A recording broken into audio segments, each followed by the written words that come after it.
Welcome to the podcast. My name is Father Bill W. I'm an Episcopal priest in long-term recovery, living here in Austin, Texas, and been doing these podcasts, I guess, for a couple of years now. And my story is about 30 years ago. I got real interested in the history of AA, and studying that material really changed my life in a major way.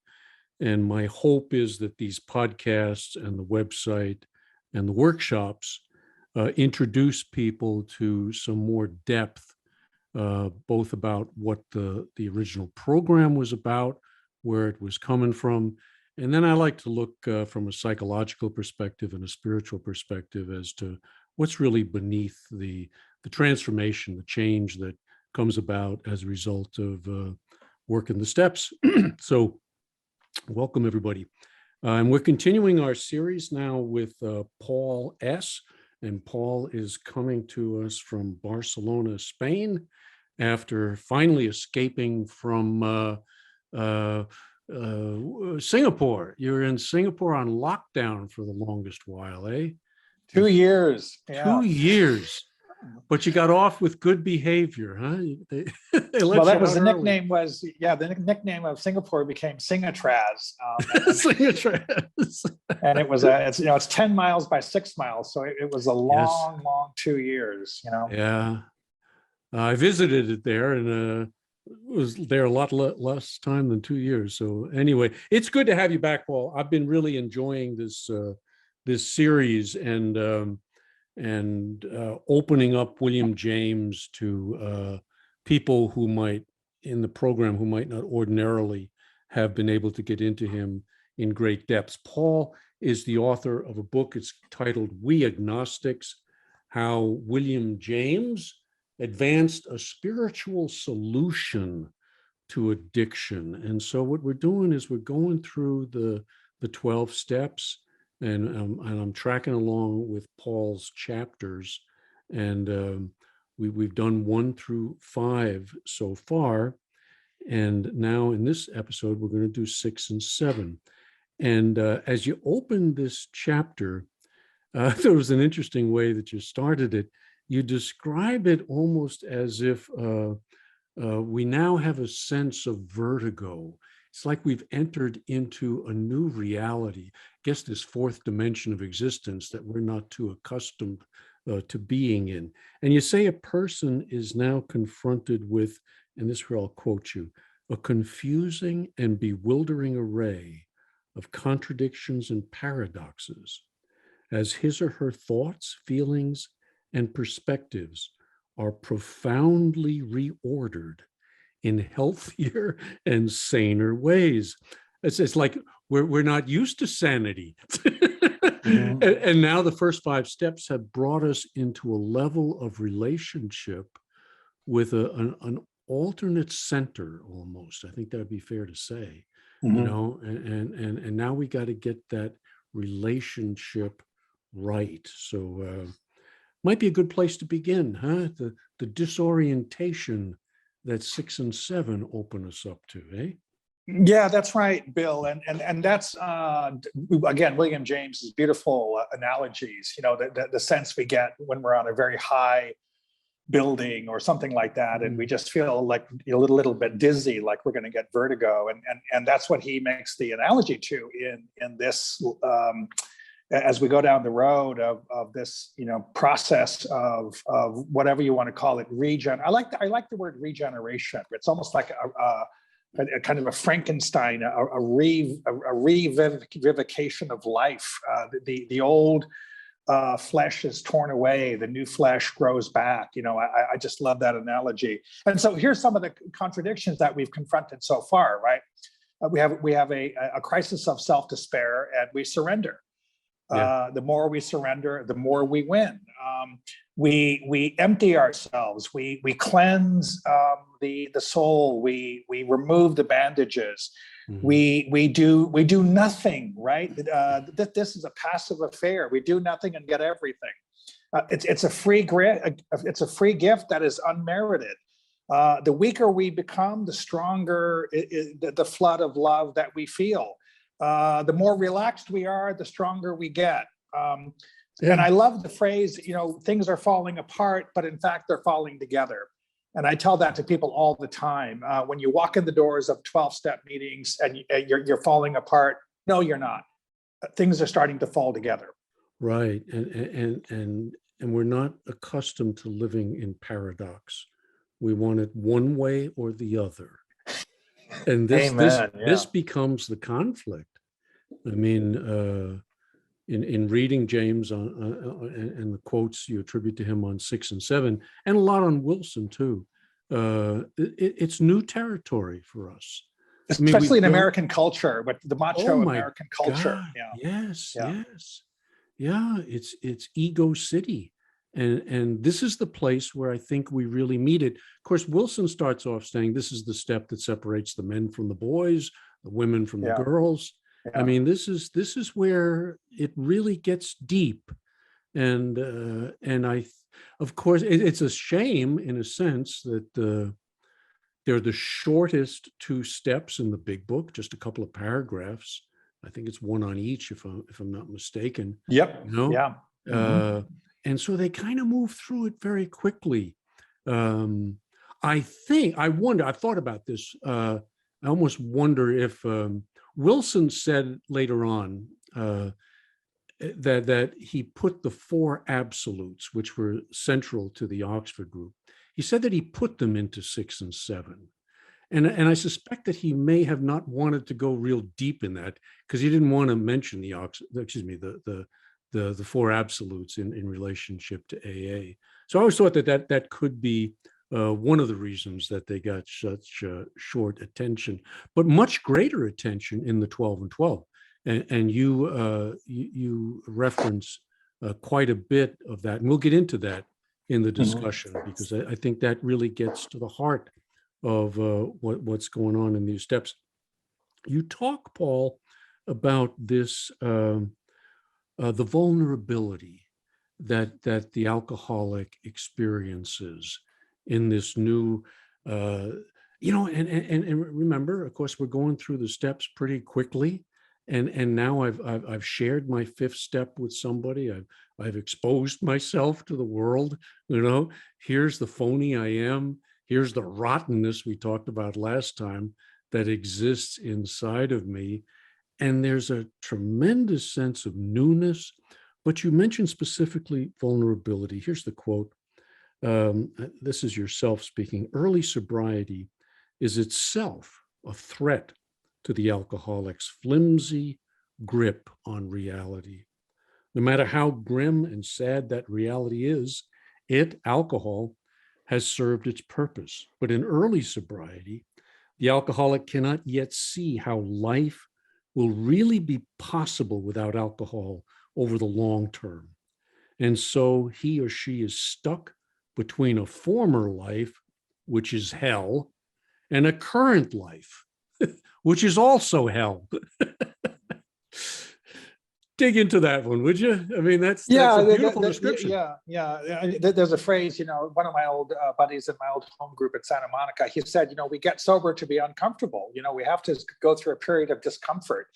And that's what, William James talks about. He says, we have to keep this experience alive, no matter how much vertigo we feel, no matter how uncomfortable we are in this, as you said, you put it very well, Bill, the discomfort of conflicting emotions and conflicting thoughts about, the John Wayne culture doesn't work anymore, right? The more you surrender, the better off you'll be. The more naked and destitute I am, the stronger my plea, the louder my plea. The better the answer, and so there's this we're on this seesaw of conflicting emotions, and that's why the group plays such an important part. And I think that's why the talk therapy of AA had such a powerful draw, and to this day consider I think the talk therapy element of AA is a critical element of it. Yeah, and I think we need to remind ourselves just how vulnerable new people are. I mean, they come in and they are very shaky internally. They may have a rough exterior, but internally, they don't know who they are. Yeah. You know, you don't have a sense of identity in a sane world. You have that John Wayne mentality, which is BS, and you're toughing it through. But inside, it's really weak. I mean, that was my experience. Well, indeed, I had in one of my counseling classes, I had a great guy. He was a Catholic priest, Father John, and he said, I'm going to put up a slide, and I want you to remember that this is how people feel when they walk into their first, meeting or their first intervention on drug Right. addiction, alcoholism. And he threw up the World Trade Center buildings falling down. He said, that is the way they feel. They feel sheer terror. That's right. And I want you to remember that when you're confronted, for the first time in an intervention, in some sort of discussion with somebody who wants to get better. Keep that in mind, because you may not be able to feel that, you may not be able to see it, but I guarantee you that's what they're feeling. Now, when it comes to, okay, what do we do when we're doing this step 6 and 7?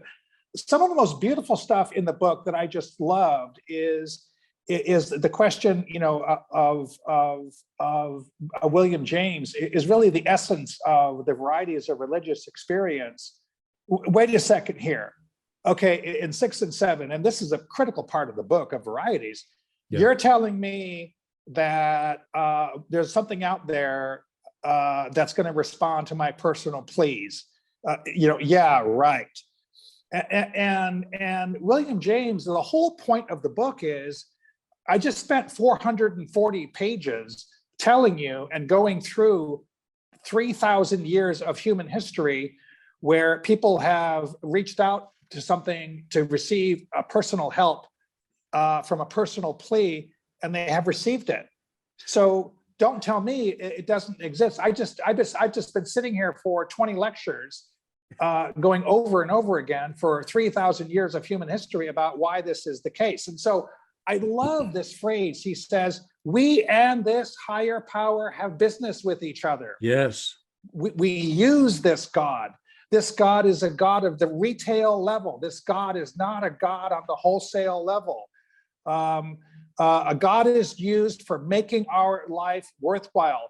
When these gods do no longer make our life worthwhile and offer us peace of mind, we get rid of them and we get other ones.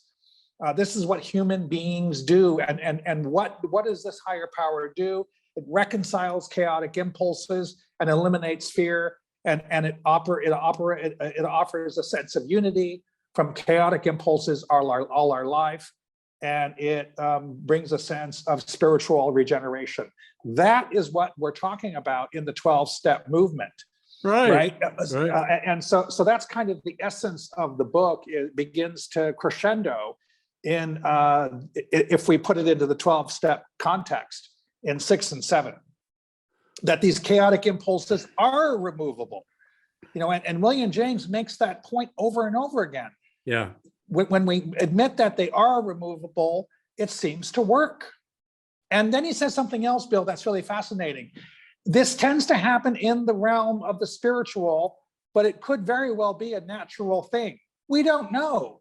But, and there's a great line in the book I think is critical, if it happens in the spiritual, it's better. Mm-hmm. I can't prove it. William James says, if it happens in the spiritual realm, all the better. It's broader. Yeah. It's broader and deeper, like the marrow of the bones. If it's happening down there at that level, it's going to be more effective. But this is also where a real battle comes in, Paul, with the ego. Who am I going to listen to? Okay, as far as alcohol, yeah, you're right. You helped me with that. Thank you. But now I'm back in charge. And my thing is the Oxford group. I've been really helped by looking at AA history through that lens. and I think they had like two surrenders. They'd get a guy in the hospital, and Dr. Bob would be the tending physician and get him out of bed and on his knees and do what became a third step. Yeah, and then give him a beer. No, not a beer. No. This is he's in detox. No. Yeah, later on. Yeah. They would always kind of give a little beer, over a couple of days. well, that was medication. Yeah. There's nothing wrong with that. It was their form of it. Then came the sauerkraut and all sorts of garbage, But here's the thing. I think there were two surrenders, and this is the way I look upon 6 and 7. That there is a surrender, an alignment that happens, primarily dealing with alcohol in step 3. That's why my life is a mess. I'm really focused on that, and I turn my life, my will over to the care of God. Then I do the inventory, then I share it, and now it's more. And it requires, I think, a second surrender. And they used to take the people upstairs in Akron and have them do this deeper surrender, where I'm calling on God. Okay, I've called on God to keep me sober. Now, does God have a role in keeping me sane? Might be another way to look at this thing, hey? Yeah. No, that's been my experience too. When I did my first 5th step, I discovered these like 3 core. I'm an overachieving type A personality, so I wanted to laminate everything and make notes of everything. And so, right. but generally speaking, my sponsor said, just keep it simple. What are the 3 things that you can dig out of here that you think that you fall back on that cause you to make terrible mistakes in your life over and over again? And mine was the fear of being a fake and a fraud and a phony that was there from the get-go. The second was a sense of having come from a contaminated, crash and burn alcoholic family. And the third one was the arrogance I used, the intellectual arrogance, especially, to cover it all up, the cover up, right? And so for me, I was like 5 years sober, maybe 8 years sober. And I'm going, am I still talking about fear and shame and, the fear of being a fake and a fraud and a phony, the shame of this family I come from, and the arrogance? It's like, yeah, Paul, you still are, yes, and you're going to be for a long time. That's right. Maybe forever. Maybe forever. I agree with you, sir. I had to accept that this was a daily surrender. Yeah. That when I asked my higher power to please take away all my fear of being a fake and a fraud and a phony, my shame of coming from this, crash and burn alcoholic family where every form of abuse imaginable happened in my home. And the arrogance I need to put people in their place so they don't discover that I'm a fake and a fraud and a phony, and so that was a horrible reality, but I was very practical about it. The practicality of it was, if I do that every day, my day's better. When I don't do it, my day is worse. That's just again, it's this William James thing. Right. Why am I here talking about this? It seems to work for the last 3,000 years. I think we can assume it's going to work for the next 3,000 years with human beings, is kind of what William James is saying in the 20 chapters. That's right. And so I'm faced with that choice every day. Who's driving the bus was Ernie Larson's phrase for it. Is it God or is it the ego? And not only on a daily basis, on a moment-to-moment basis. Sure. Yep. Yep. And this is the chapter where James gives a very nice description, and it's of the heat, the warmth. It's like, if I am moving closer to the divine, I feel it. There's a warmth, there's a love, there's a sense of well-being, which I'm not very familiar with, And then if the old self comes back, it's like moving further and further away. So there's a constant gravitational field that I'm operating in here. and there's an adjustment that is needed. And this is where 6 and 7 are really so vital. You know, who's driving the bus? You know, and if God's driving the bus, there is a sense of peace. It's like being in the eye of a storm, of the hurricane. You know, yeah, and that's what I love about the morning meditation time. That at least for that 20, 50 minutes, whatever it might be, I am centering insanity. Yeah. Two words, insanity. Yeah. And then sometimes when you talk to a person who might have 9 months or a year, they're saying, you know, it's weird, you know, nothing went wrong today, and I feel pretty okay. And I don't want to do anything destructive, and I don't have the call of the wild to go blow something up. And, you know, an old timer will say, I think that's called serenity. Yeah. You know, right. And so the newcomer, you know, up until a year, I guess, whatever the definition is, may not even recognize this thing as serenity, as peace of mind, until it happens enough and they're told, hey, that's a pretty cool thing. That's what we're talking about. And by the way, you were trying to achieve that with alcohol for years, and it didn't work very well. And what you were trying to achieve quickly with alcohol, you're achieving slowly through this process of the steps. And again, Bill, we have to say William James was so important. I mean, Varieties of Religious Experience has been an international bestseller off and on for 100 years. Yeah. First of all. Second of all, you know, I just learned something the other day that his book was read in almost any theological seminary. In fact, when they often referred to King James, King James, they were talking about William James. And then, of course, the Oxford group was very familiar with that. Carl Jung would have been very familiar with William James. Carl Jung studied under William James for 2 years. And so come on, we can't deny the profound importance, not only in the 12-step movement, but also among the people in the Oxford group. There's something else, Bill. You know, I've been thinking, I sponsored dozens and dozens of guys, all the way from, like, you know, bad news, crystal meth dealing, gangbangers, to, you know, people who won an Oscar, you know, and oftentimes I think there is the ego that's involved in why people don't stay sober. I think there's also fundamentally, what do I see this as a disease of, in the ultimate sense of the phraseology of William James? This is a disease that I am unworthy. I'm not worthy to be here.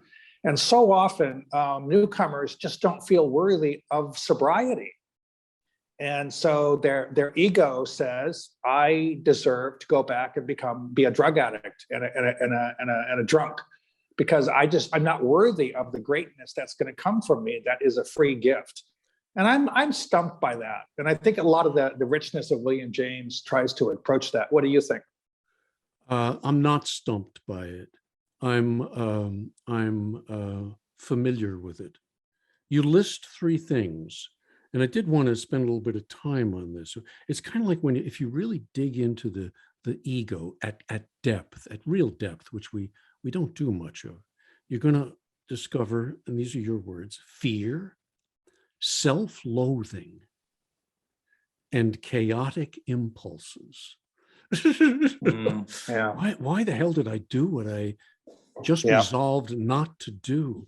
So these are the things, and where do they live? They live in the unconscious, deep, deep down within the unconscious, you know, and it's like the old definition of alcoholism. I mean, it's the iceberg thing where you can only see the tip, but the real depth of the ism, the alcoholism, runs so deep within us. And that's why I think it really takes a lifetime to address these things, to see these things, to have these things be transformed, sometimes quickly, sometimes slowly, as the word says, you know. And sometimes I think they're done, and there they are again, you know. Stronger. Yes. Sometimes, Yes. Where did that come from? Yeah. You know, there's a lovely expression that somebody used in therapy once. I wasn't the therapist, but the guy said, "Well, geez, this happened, that happened, and I just wasn't myself that day." And the therapist said, "Well, then who the hell were you?" Yeah. Oh, yeah, you were yourself, but you're a self that you're not very familiar with, that you're not in touch with. And so it's getting in touch with God. This is 6 and 7 for me. It's getting in touch with God, and it's getting in touch with my need for God. And that's what you're talking about as you analyze James's thing, the business that we have with one another. Yeah, it's daily. It's moment to moment business. Yeah, exactly. And so the words I picked out that keep on popping up in all of his language is going from the divided, the wrong, Divided the inferior, self. the unhappy, Right. and then moving to a world where things feel three things: unified, right, and happy. And that sense of unified and rightness, I guess, is kind of that sense that you talked about, is that sense of serenity, yes. of peace of mind, that things are okay. Right. That's his definition of the conversion experience that you just quoted. It's classic. They still use it today. It is a marvelous description. And he says by what? By a firmer grasp on spiritual or religious realities. This thing becomes real, or it becomes a game, and then the ego is back in charge. Yeah, and that's right. And my feeling, like about 7 or 8 years, but before I had this realization that this is a daily thing, was, well, I've done all the work, and so I should be better by now. And I have whatever, I have 2,000 days of sobriety. Surely this must matter, and yet I think it is really a daily thing. And I have to say, in my own experience, my basic default lunacy is fairly steady. It hasn't gotten worse, but it gets better if I do the work. But it can get really bad really quickly. That's right. If I don't be careful. I haven't wanted to have a drink since my first meeting, my first 12-step meeting, but, I can go off the rails pretty easily. I heard a great story from a newcomer who was like 6 months sober, and she was she was speaking, and she said, I was a gymnast. I was a national competitor in the gymnast, and you guys talk about staying on the beam. Well, I did the balance beam. I was a nationally competitive balance beam competitor, and she said, what you always have to have when you're on a balance beam? You have to have someone there to spot you. You must always have somebody else there to coach you. And she says, I get the sponsor thing. I get it. You do not try to stay on the beam by yourself, because you're going to get hurt. And I loved that. I'd never thought about that before, but this is a nationally well-known gymnast who we could all read about in the papers, who was in a 12-step meeting. And she said, I can't be on the beam without a coach. And so I love that. I love that phraseology, that the group and the sponsor are really a vital part of us staying on the beam. But so is God. So is the God concept. Yeah. So is that great reality within. And I personally, I think they're more important than the group and more important than the sponsor. Oh, without a doubt, without a shadow of a doubt. My personal plea in the morning that I ask my higher power to remove all those things. I can't ask my sponsor to do that. I can't ask the group to do that. They're not going to be able to do that for me. That's right. And they're not going to be there at 2:00 in the morning when I want to go out and do something super self-destructive or drink. But my higher power is going to be there. So yeah, you're so right. You're so right. That is an intensely private. And I love William James's phrase. He says that process of asking for those things to be removed, and William James uses this exact language. When the reality hit me that these things could be removed, they were. And he quotes quite a few people. Horace Fletcher, he quotes saying that. And so, this request for the removal of these, the three things you put it so well, right? The fear, the self-loathing, the conflicted impulses, right? To remove those is a critical part. And I think, there was a guy in my old home group, Harry. He was 42 years sober when I first got sober in 2004. And he said, I've been sober 42 years. For me, the most important steps are 6 and 7. And I was like, wow, I better pay attention. And my program took a quantum leap when I came across that it was a footnote in what's his name's book, the Harvard guy. Oh dear. Well, but anyway, it was a footnote in his doctoral thesis. You know who I'm talking about. But he said Bill Wilson said in a letter to an individual that he had put 6 and 7. In 6 and 7, excuse me, he had put the 4 absolutes, and that was a mind blower for me. So those have become for me kind of the guiding lights. Am I honest? Am I unselfish? Am I pure? Am I loving? Is this act loving? Is what I'm about to do honest? And that's what Bob hung on to. So that was just a wonderful simplifying piece to the 6 and 7 for me. Oh, okay, now I got it. It's the absolutes, and I did want to address that because the absolutes get into some trouble, and it's the question of perfection, versus perfectionism. So here's a quote from the 12 and 12. If we would gain any real advantage in the use of step 6 on problems other than alcohol, we shall need to make a brand new venture into open-mindedness. We shall need to raise our eyes towards perfection and be ready to walk in that direction. It will seldom matter how haltingly we walk. The only question, will we be ready? Are we ready? Yeah. Yeah. So it's shoot towards perfection, but settle for progress. And it's a subtle difference, but I hear all the time in 12-step, well, I'm aiming for progress, not perfection. Well, there is a difference. God is the perfection. God is the absolute, and that becomes the beam, as you were talking about earlier. Mm-hmm. Yeah. And if I'm connected, rightly related to that through humility, I'm golden, I'm good. But if the ego is stepping in and taking on godlike properties, as it is prone to do, look out. That's inflation.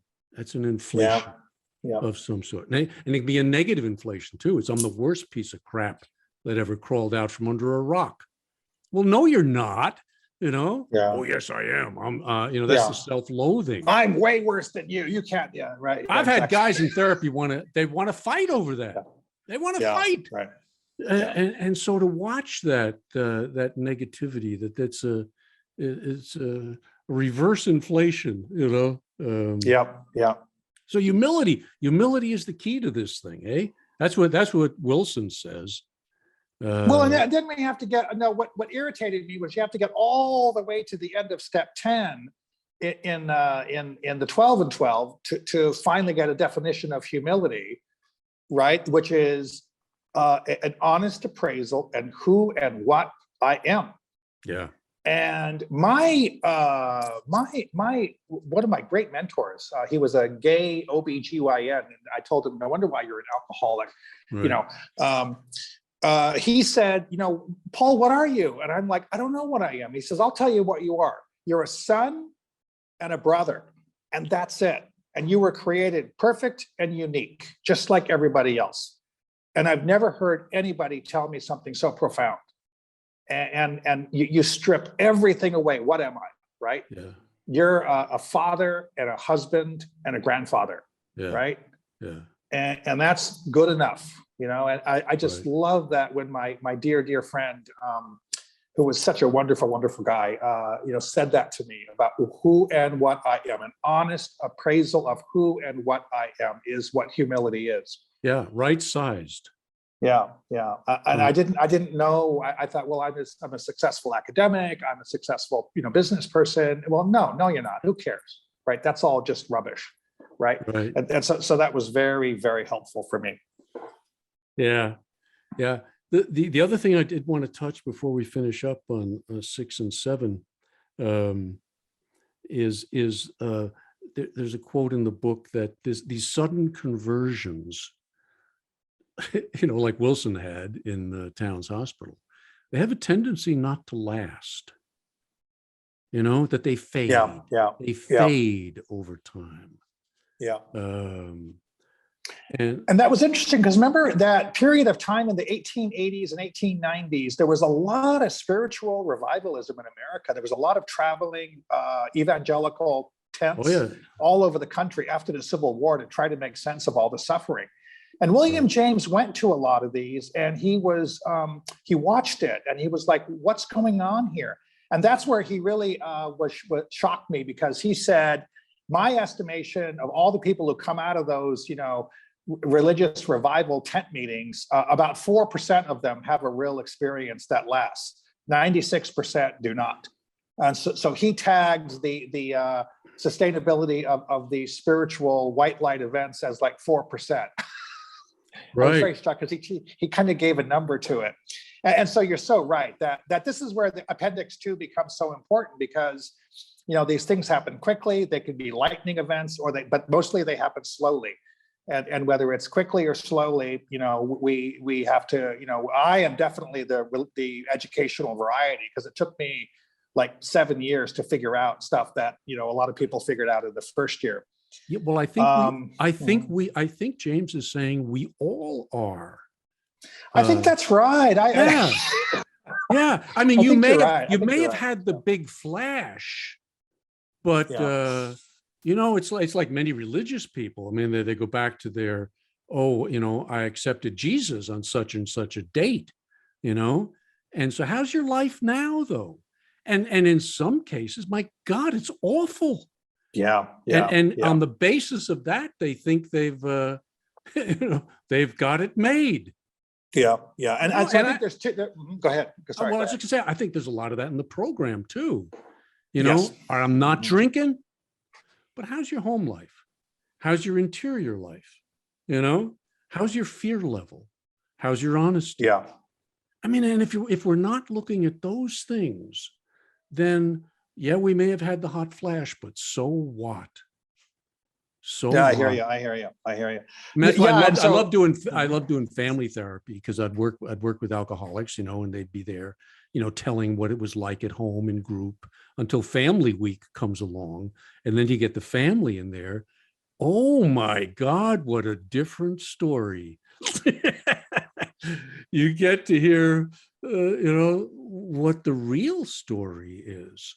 And that we used, I mean, this was back in the 70s, when we were kind of brutal back in those days. They've lightened up. And I don't know, there's something to be said for brutal honesty, you know, that it cut through some of the denial that was killing people. And so to have the family come in and say, no, Dad, this is what you looked like. This is what you sounded like. And, you know, and it has a way to cut through that egotism that is at the heart of this illness. I'm just convinced of that, Paul, you know. Yeah, exactly. Yeah, it's a delusionality. Right. And so just to round out a few things, again, you know, William James is saying, right, these experiences happen all the time. And if these experiences happen, he says, I'm not here to tell you that I can prove this is spiritual. I can't. I'm not here to tell you that it's merely natural. I can't. But if it happens in the realm of the spirit, it's somehow better. And as this is happening, and as this brings about, tremendous consequences for improving people's lives, we need to examine this. This is why I'm here talking to you today. And so the process of this reordering is an unhappy affair, no doubt about it. But the momentum must be supported. And this is something I think AA does pretty good. People have to be given a vision of what a happy life of serenity looks like. And I think people do a pretty decent job of that. If people don't have like a 45-minute drunkalogue, that's, Right. that's great. But the vision is there to aim for. And that's a beautiful point that he brings out in what he's talking about with all of these, bishops and imams and Greek Orthodox, archbishops in the room in Scotland in 1902. And I love it that the conclusion of that of the chapter is basically we are literally killed by God's kindness, right? The old self and the old flesh dies away, and new flesh is born. We know that there's like a revivification of spiritual flesh. I love that phraseology. It's very powerful imagery for me. Right. Yeah, you do a nice job of subtitling your chapters, this one, 6 and 7, is reconciling chaotic emotions and purging fear, purging it, washing it away. And it's washed away because I'm in right relationship now with the powers beyond, the powers within, and the people around me. And that's the place. And 6 and 7 are really vital if we're going to find that place and stay in that place and continue to monitor ourselves as to where we are vis-a-vis that place, because we don't stay there.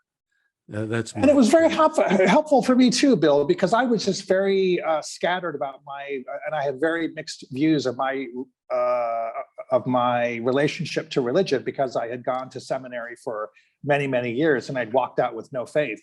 Right. Because I saw what was behind the Sanctum Sanctorum at a very troubled time in the history of the American Catholic Church. Right. And so for me, I was like, yeah, you know what? Let's just go with it. I'm going to assume it might be spiritual, but let's just ask ourselves if this is natural. If this is a natural, William James has these beautiful phraseology of these kind of hand grenades that are lobbed into our conscious from the unconscious, the misty edges of the unconscious. Hey, right. I'm good with that. Let's go with it. Let's run with it. Right? If that's all it is, fine. But there seems to be something else going on here. And I couldn't agree more with you, Paul, that it's about accessing the power of faith and not debating the beliefs. You know what I mean? The formulas and it's a good way to put it. Yeah. But you gotta get the faith that changes you, and that has to come from outside the ego, the ego, and whatever people call it, I could kind of care less. But if they're in touch with it, then I'm with James. You're going to see the fruits, and you're going to see it in their homes and with their families and at work and with their politics and with their pocketbooks, and that's where the transformation happens. So very, very good stuff. Very good stuff. Well, I thank you again, my friend. This was good material, and I hope you folks out there listening to this benefited from it. And if you did, I'd encourage you to, if you want to send Paul a note, please do so. I'm happy to pass them on. You can send it to me at twowayprayer@gmail.com. And what else? I guess just keep coming back. God bless. And Paul, I will see you next week for another session as we go on to 8 and 9.